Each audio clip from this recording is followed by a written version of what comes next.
नमस्कार, आप देख रहे हैं द हिंद 24 न्यूज और मैं हूं आपके साथ साक्षी। आई नजर डालते हैं आज की बड़ी खबरों की ओर। इलाके के लोगों ने यह गंभीर आरोप जमीन माफियाओं पर लगाया है।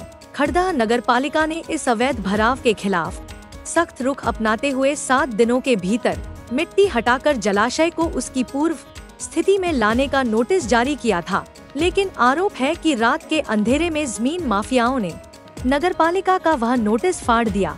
इस पूरे मामले में अब नगर प्रमुख नीलू सरकार खुद सामने आए हैं। उन्होंने स्पष्ट शब्दों में कहा कि इस तरह जलाशयों को पाटा नहीं जाने दिया जाएगा।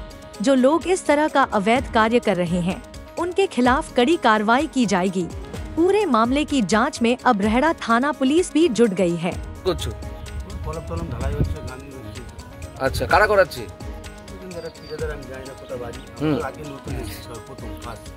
আচ্ছা, ভেতরে কি দেখতে পাচ্ছ? ভেতরে কি আছে? কতটা জল? অনেক জল। ওটা হাঁটু সমান জল? হ্যাঁ, আচ্ছা, মানে মানে জলা জায়গা ভরাট করা হচ্ছে, করে তারপর কাজ হচ্ছে কি?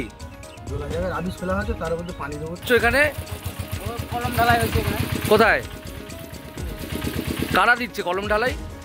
জানি না। তোমরা কাজ করছো? যেখানে ঢালাই দিচ্ছ ওখানে কি জল কি আছে? ভরাট হচ্ছে ওখানে মাটি ফেলে? না, মাটি পড়েনি, এমনি গাছনি। জলা জায়গা কি ঢালাই দিচ্ছ? না, উত্তরপাড়া কিন্তু এটা পুকুর না, এটা কিন্তু মার্সিল্যান্ড। হ্যাঁ না, ওটা কিন্তু পুকুর না, আমরা গেছি, ওটা জলাশয়। কিন্তু জলাশয় এভাবে ভরাট করা যাবে না। সেই জন্য আমরা যখনই এই বিষয়টা জানতে পেরেছি, আমরা এই রথযাত্রার দিন ওখানে একটা নোটিশ টাঙিয়েছি।